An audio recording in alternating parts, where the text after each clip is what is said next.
अस्सलाम वालेकुम गाइस, मैं हूँ तौफीक रशीद ख़ान। तो बात करते हैं फ्यूचर कंटिन्यूस टेंस की। इसे हम दूसरा नाम फ्यूचर प्रोग्रेसिव टेंस भी कहते हैं। इस टेंस के अंदर हम ऐसे इवेंट्स का जिक्र करते हैं, ऐसे कामों का जिक्र करते हैं, ऐसे बातों का जिक्र करते हैं जो कि फ्यूचर में हो रही होगी। यानी कि हम अपने अंदाजे इसके अंदर लगाते हैं, अपनी पेशन गोइयाँ करते हैं, अपनी प्रेडिक्शंस देते हैं। वैसे फ्यूचर के तमाम टेंसेस के अंदर ही प्रेडिक्शंस की जाती है, एक अंदाज़ा लगाया जाता है, क्योंकि फ्यूचर अभी आया तो है नहीं कि भाई हमें पूरी तरह पता हो कि ऐसा जो है ना वो होगा, और ना ही हमने फ्यूचर देखा, तो एक अंदाज़ा ही होता है जो हम देते हैं। ये जो फ्यूचर कंटिन्यूस टेंस है, इसके अंदर फ्यूचर का अंदाज़ा तो दिया जाता है, मगर एक ऐसे काम का अंदाज़ा दिया जाता है कि जिसमें हमें ये लगता है कि भाई वो काम जारी होगा। ठीक है ना, यानी कि उस वक़्त या किसी वक़्त में वो काम जारी होगा, वो जो है ना वो कंटिन्यूस होगा, वो उस पर जो है ना काम चल रहा होगा। जब इस किस्म के जुमलों का इस्तेमाल हमने करना होगा तो हम इस्तेमाल करेंगे प्रेजेंट प्रोग्रेसिव टेंस का। जैसे हम present continuous future progressive tense का, और जैसे हम फ्यूचर कंटिन्यूस टेंस भी कहते हैं। तो ये बड़ा ही आसान सा टेंस है, इसके अंदर कुछ भी मुश्किल नहीं है। इसके स्ट्रक्चर मैंने यहाँ पर लिखे हैं, एक ही एग्जांपल लिखा है, एक ही काफ़ी है। आप एक ही एग्जांपल अगर आप देख लेते हो तो आप जो है ना स्ट्रक्चर आपके सामने है, स्ट्रक्चर मैंने सभी के लिखे हैं। स्ट्रक्चर को फॉलो करके आप लाखों जुमले बना सकते हो, जितने आपकी मर्जी, आप जितना आपका दिल करे आप उतने जुमले इससे बना सकते हो। ठीक है, तो जिसके पॉजिटिव डिक्लेरेटिव जुमले हैं उनका स्ट्रक्चर कुछ यूँ है। अच्छा, पॉजिटिव डिक्लेरेटिव, डिक्लेरेटिव कहते हैं बयानिया जुमलों को। ठीक है, और पॉजिटिव ऐसे जुमले होते हैं कि जिनके अंदर इनकार नहीं होता, यानी कि जो हमारे पास अफर्मेटिव डिक्लेरेटिव सेंटेंसेस है उनका स्ट्रक्चर ये है।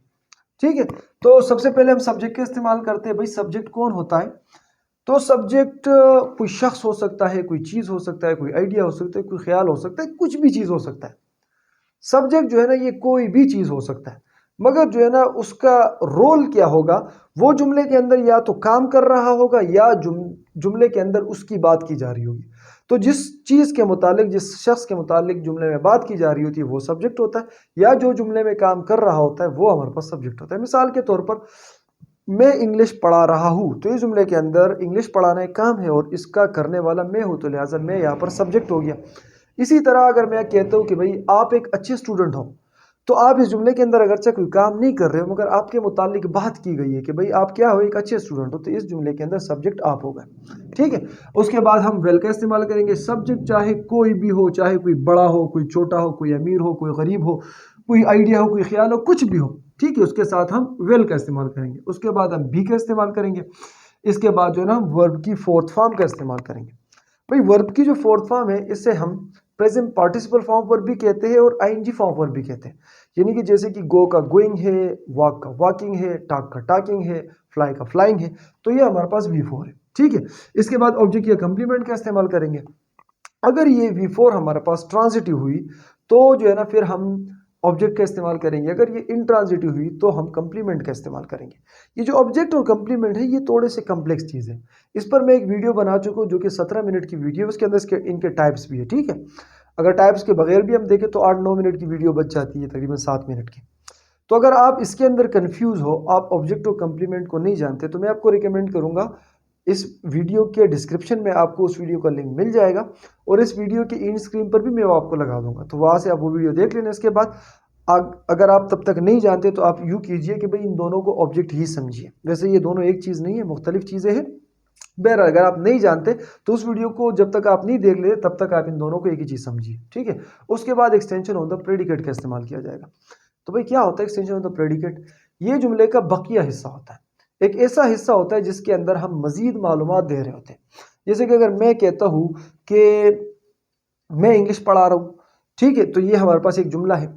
अगर इस देखो, अगर ये जुमला कंप्लीट है अगर मगर फिर भी इसके अंदर कई सारे सवालात जो है ना वो इसके अंदर उठ सकते हैं, और कई सारे सवालात के जवाबात इसके अंदर दिए जा सकते हैं। जैसे कि मैं इंग्लिश किसको पढ़ा रहा हूँ, मैं इंग्लिश क्यों पढ़ा रहा हूँ, मैं इंग्लिश कैसे पढ़ा रहा हूँ। अगर आपने इन किस्म के सवालों के भी जवाबात आपने देने हो तो आप उनको फ्रेजेस की शक्ल में ऐड करते जाओगे, और वो हमारे पास कहलाएंगे एक्सटेंशन ऑफ द प्रेडिकेट।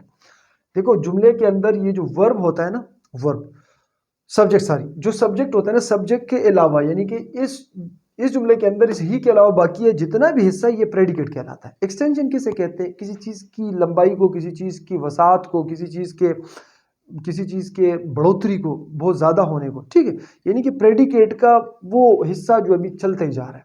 जो उसका मजीद बकिया हिस्सा है वो, ठीक है ना। तो ये हमारे पास प्रेडिकेट हुआ पूरा का पूरा, और इसके अंदर जब हमारे पास वो बुनियादी सेंटेंस हमारा पूरा हो जाता है, यानी कि एक सब्जेक्ट, एक वर्ब, एक हेल्पिंग वर्ब होगी, एक वर्ब होगी, एक ऑब्जेक्ट, उसके अलावा उसके बाद जो चीज़ें फ्रेज की शक्ल में आती है, ज़रूरी नहीं कि फ्रेज की शक्ल में ही आए, कभी कभार एक एडवर्ब की शक्ल में भी आ जाती है, एक यानी कि एक वर्ड की शक्ल में भी आ जाती है, तो वो हमारे पास एक्सटेंशन ऑफ द प्रेडिकेट कहलाती है। तो चलिए बढ़ते एग्जांपल्स की तरफ। तो जो हमारे पास पॉजिटिव डिक्लेरेटिव सेंटेंसेस का स्ट्रक्चर ये है, उसके एग्जांपल मैंने एक जुमला लिखा है। मैंने एक ही लिखा है, इसलिए एक लिखा है क्योंकि बड़ा ही आसान है। आप अगर ये एक देख लेते हो ना स्ट्रक्चर के मुताबिक, तो आप लाखों करोड़ों जितने आपका दिल करे आप जुमले बना सकते हो, ठीक है। तो यहाँ पर सबसे पहले जो है ना मैंने जुमले का इस्तेमाल किया, he will be flying in aeroplane tomorrow, वो कल जहाज उड़ा रहा होगा।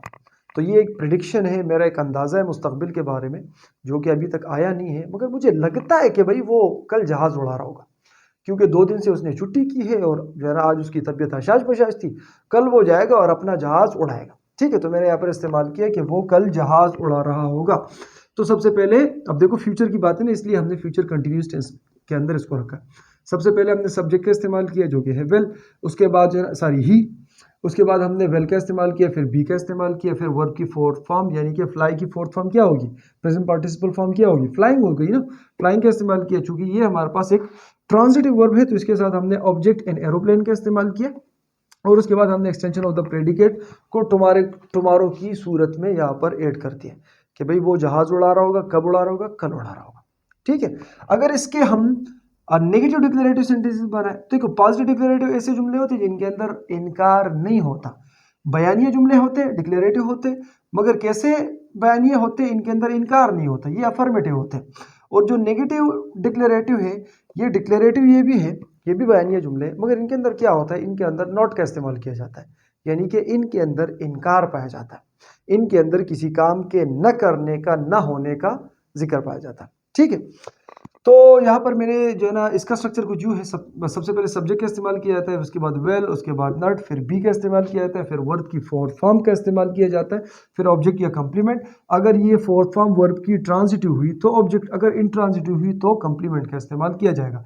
उसके बाद एक्सटेंशन ऑफ द प्रेडिकेट का इस्तेमाल किया जाता है। एग्जाम्पल मैंने लिखा है, Maria will not be waiting for you, Maria तुम्हारा इंतजार नहीं कर रही होगी, यानी कि जो मारिया है ना जिसके इंतजार में आप बैठे हो, तो भाई वो आपका इंतजार नहीं कर रही होगी। तो ये हम फ्यूचर की बात कर रहे हैं, और एक ऐसे काम का, एक ऐसी काम की बात कर रहे हैं, एक ऐसे अमल का हम यहाँ पर जिक्र कर रहे हैं कि जो हमें पता नहीं है, बस हम एक अंदाजा लगा रहे हैं, क्योंकि फ्यूचर के मुतालिक लगाई अंदाजे जाते हैं, ठीक है। तो इसीलिए ये टेंस हमारे पास कहलाया फ्यूचर कंटिन्यूस टेंस, कर रही होगी, ठीक है। तो हमारा ये सब्जेक्ट आ गया, उसके बाद तमाम सब्जेक्ट के साथ ही विल का इस्तेमाल किया जाएगा, फिर नट का इस्तेमाल हमने किया है, फिर उसके बाद बी का इस्तेमाल हमने किया, फिर वर्ब की फोर्थ फॉर्म यानी कि वेटिंग का इस्तेमाल हो गया, चूंकि हमारे पास एक इंट्रांजिटिव वर्ब है, तो इसके साथ हमने कंप्लीमेंट फॉर यू का इस्तेमाल कर दिया। यहाँ पर हमने एक्सटेंशन ऑफ द प्रेडिकेट का जिक्र नहीं किया, क्योंकि हमें उसकी ज़रूरत महसूस नहीं हुई, हमें लगा कि भाई वो उसकी ज़रूरत है ही नहीं, ये यहाँ तक ही काफ़ी है, तो इसलिए हमने कंप्लीमेंट पर आके जुमला रोक दिया। अच्छा, आपको एक दूसरी बात भी बता दूं कि ये जो मैंने आपको ये जो फार्मूला लिख कर दिया ना, फार्मूलास, ये मैंने आपको बड़े से बड़े जुमले का लिख कर दिया कि अगर हम बड़े से बड़ा जुमला बनाएंगे तो भाई इस फार्मूले के तहत बनाएंगे। अगर आपने एक छोटे से छोटा जुमला बनाना हो, यानी कि जो एक ऐसा जुमला कि जो फ्यूचर कंटिन्यूस टेंस से ताल्लुक तो रखे मगर छोटे से छोटा जुमला हो, तो वो कहाँ तक बनता है भाई, वो यहाँ तक जो स्ट्रक्चर है ये लाजमी है, यानी कि वर्ब तक स्ट्रक्चर लाजमी है, पिछला हिस्सा वो इतना ज़रूरी नहीं है। वो अगर ज़रूरत पड़ती है तो हम लगाएंगे, अगर ज़रूरत नहीं पड़ती तो हम नहीं लगाएंगे। और बाज़ औक़ात हमें लगता है कि ज़रूरत है तो हम लगा लेते हैं, बाज़ औक़ात हमें ज़रूरत महसूस नहीं होती तो हम नहीं लगाते। तो यहाँ तक ये जो स्ट्रक्चर है, यानी कि सब्जेक्ट, फिर वेल, फिर बी, फिर वर्ब की फोर्थ फॉर्म, ये ज़रूरी है। इसके जो बकिया स्ट्रक्चर है ये हम अपने ज़रूरत के मुताबिक एडजस्ट करते जाएंगे। ज़रूरत महसूस हुई तो लगाएंगे, नहीं तो नहीं। देखो पहले में मैंने लगाया एक्सटेंशन ऑफ द प्रेडिकेट, दूसरे मुझे ज़रूरत महसूस नहीं हुई, मैंने कंप्लीमेंट पर, फॉर यू एक कंप्लीमेंट है, इस पर आकर ही इसको रोक दिया, जुमले को फुल स्टॉप लगा दिया, बात खत्म कर दी। अब नीचे मैं इससे और चौड़ा करूंगा, ठीक है, ताकि आपको समझ आए कि भाई कहाँ तक का जो स्ट्रक्चर है ये सबसे इंपॉर्टेंट है। अच्छा, इसके जो हमारे पास प्रेजेंट प्रोग्रेसिव टेंस है, इसके पॉजिटिव इंट्रोगेटिव जुमले, पॉजिटिव मैंने से पहचान के लगा है, ठीक है। अगर पॉजिटिव हटा भी दो सिर्फ इंट्रोगेटिव को तो भी काफ़ी है। इंट्रोगेटिव ऐसे जुमले होते हैं कि जिनके अंदर सवाल पूछा गया होता है, जिनके अंदर आपसे कुछ दरियाफ्त किया गया होता है, जिनके अंदर आपसे कुछ पूछा गया होता है, आपको उसका जवाब देना होता है। ठीक है, तो ये जो हमारे पास पॉजिटिव इंट्रोगेटिव होते हैं, ये ऐसे जुमले होते हैं कि भाई इनके अंदर सवाल पूछा गया होता है और इनके अंदर इनकार नहीं होता, इनकार भी नहीं होता, नॉट का इस्तेमाल नहीं किया जाता और सवाल भी साथ में पूछा गया होता है। ठीक है, तो उसका स्ट्रक्चर क्या है?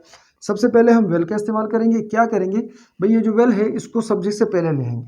ठीक है, यहाँ पर आप देख रहे हो सब्जेक्ट पहले है, वेल बाद में है। इंट्रोगेटिव में हम क्या करेंगे, वेल को पहले कर देंगे, सब्जेक्ट को बाद में कर देंगे। उसके बाद बी का इस्तेमाल करेंगे, फिर वर्ब की फोर्थ फॉर्म यानी कि प्रेजेंट पार्टिसिपल फॉर्म वर्ब का इस्तेमाल करेंगे।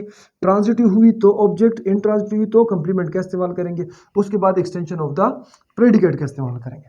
तो एग्जाम्पल में जुमला लिखा है, विल दे बी वर्किंग, क्या वो काम कर रहे होंगे, क्या वो काम कर रहे होंगे। तो पूछा गया है एक अंदाजा, आपका अंदाजा पूछा जा रहा है, आपका फ्यूचर के मुतालिक अंदाजा पूछा जा रहा है, या अभी के वक्त के मुतालिक भी अंदाजा पूछा जा सकता है। जरूरी नहीं है कि भाई इसका नाम फ्यूचर है तो लाजमी बात है कि बात फ्यूचर की होगी। हम अभी की बात भी कर सकते हैं कि भाई क्या वो काम कर रहे होंगे, मगर जो हमारे कहने का अंदाज है इससे ही यूं महसूस होता है, पता चलता है कि भाई ये काम फ्यूचर का। ठीक है, और चूंकि एक अंदाजा होता है तो अनसीन होता है, फ्यूचर भी अनसीन है और हमारा अंदाजा होता ही अनसीन है, तो इनका स्ट्रक्चर ये है। ठीक है, तो यहाँ पर हमने लिखा है विल दे बी वर्किंग, क्या वो काम कर रहे होंगे। तो आप बखूबी देख रहे हो, वेल हमारे पास अपनी जगह पर उतारा है, सब्जेक्ट में हमने दे ले लिया, उसके बाद बी आ गया, उसके बाद वर्ब की फोर्थ फॉर्म आ गई और क्वेश्चन मार्क आ गया, जुमला खत्म। ना ऑब्जेक्ट की जरूरत, क्योंकि इंट्रांजिटिव वर्ब है, इसके साथ तो ऑब्जेक्ट आता ही नहीं। तो भाई कंप्लीमेंट आता है, कंप्लीमेंट की जरूरत ही हमने महसूस नहीं की तो हमने उसको लगाया ही नहीं, और एक्सटेंशन ऑफ द प्रेडिकेट की भी हमने जरूरत महसूस नहीं की तो हमने उसको भी नहीं लगाया। बड़ा ही आसान है यार, इसमें कुछ भी मुश्किल नहीं। स्ट्रक्चर फॉलो करो अपने पास, जो है ना, मैं आगे से बीच में हट जाऊंगा, आप जो है ना इसका स्क्रीनशॉट ले लेना, इसके नोट्स बना लो और जितने चाहे जुमले बनाते जाओ। ठीक है, आपकी मर्जी, बेचना चाहते हो बनाकर बेचो, नहीं बेचना चाहते बनाकर अपने पास रख दो। ठीक है, इसके बाद जो हमारे पास नेगेटिव इंट्रोगेटिव सेंटेंसेस है इनके, उनका स्ट्रक्चर क्या है? उनका स्ट्रक्चर कुछ यूं है। नेगेटिव इंट्रोगेटिव कैसे जुमले होते हैं? ये भी सवालिया जुमले होते हैं, इनके अंदर भी सवाल पूछा गया होता है, मगर इनके अंदर क्या होता है कि भाई इनके अंदर नट का इस्तेमाल भी किया गया होता है, यानी कि सवाल होने के साथ साथ इन जुमलों के अंदर इनकार भी मौजूद होता है, सवाल भी मौजूद होता है, इनकार भी मौजूद होता है। जो हमारे पास डिक्लेरेटिव सेंटेंसेस है, इनका खात्मा फुल स्टॉप पर किया जाता है, यहाँ पर आप बखूबी देख सकते हो। जो हमारे पास इंट्रोगेटिव जुमले होते हैं, इनका खात्मा क्वेश्चन मार्क पर किया जाता है। ठीक है, तो इनका स्ट्रक्चर क्या है? सबसे पहले विल का इस्तेमाल किया जाएगा, फिर सब्जेक्ट का इस्तेमाल किया जाएगा और सब्जेक्ट के बाद हम नॉट का इस्तेमाल करेंगे, फिर बी का इस्तेमाल करेंगे, फिर वर्ब की फोर्थ फॉर्म का इस्तेमाल करेंगे। ट्रांजिटिव हुई तो ऑब्जेक्ट, ये बिफोर इंट्रांजिटिव हुई तो कंप्लीमेंट का इस्तेमाल करेंगे। उसके बाद हम एक्सटेंशन ऑफ द प्रेडिकेट का इस्तेमाल करेंगे। ठीक है, तो चलो एग्जाम्पल की तरफ बढ़ते हैं। तो एग्जाम्पल में जुमला लिखा है, will your mother not be missing you, क्या आपकी अम्मी आपको याद नहीं कर रही होगी, क्या आपकी अम्मी आपको याद नहीं कर रही होगी। तो भाई सारों अंदाजों की बातें चल रही है, कभी आपका अंदाजा पूछा जाता है तो कभी मेरा अंदाजा पूछा जाता है। ठीक है, यहाँ पर सारी मुस्तकबिल की बातें हो रही है, एक ऐसी बातें, एक ऐसे काम का जिक्र हो रहा होता है जो कि अनसीन है, जो हमने देखा ही नहीं है, जो हमें एक अंदाजा तो हम उसका लगा सकते हैं मगर 100% हम उसके मुतालिक कुछ नहीं कह सकते, क्योंकि वो अब तक हमारे आगे आया ही नहीं। तो भाई यहाँ पर चलिए भी आपको समझा रहे, तो वेल अपनी जगह पर आ गया, सब्जेक्ट हमारे पास आ गया यूर मदर, उसके अलावा जो है ना नॉट आ गया, उसके बाद बी का इस्तेमाल किया गया, फिर वर्ब की फोर्थ फॉर्म मिसिंग का इस्तेमाल किया गया, चूंकि ट्रांजिटिव है तो इसके साथ हमने ऑब्जेक्ट यू का इस्तेमाल कर दिया। ठीक है, तो ये था हमारे पास फ्यूचर कंटिन्यूस टेंस, बड़ा ही आसान टेंस। अच्छा, इसके अलावा एक और चीज़ आपको बता दूं, ये जो वेल है हमारे पास, नट है, अगर ये दोनों साथ आते हैं जिस तरह के हमारे पास नेगेटिव डिक्लेरेटिव जुमलों के अंदर है, तो आप इसको वोंट भी लिख सकते हो। चलो मैं यहाँ पर लिख लेता हूँ, WON, फिर उसके बाद एपोस्ट्रोफी, फिर टी। इसका मतलब क्या होगा? इसका मतलब होगा विल नट। ये WON एपोस्ट्रोफी टी है, इसका मतलब होता है विल नट। ये कंट्रैक्शन है विल नट का, विल नट का कंट्रैक्शन है और इसको पढ़ा जाता है वॉन्ट। तो मुझे उम्मीद है आपको आज की वीडियो पसंद आई होगी। अगर आपको आज की वीडियो पसंद आई तो वीडियो को लाइक करो, अगर नए हो तो इस चैनल को भी सब्सक्राइब करो। अपना बहुत सा ख्याल रखिएगा, अगली वीडियो में मिलते हैं। अल्लाह हाफिज़।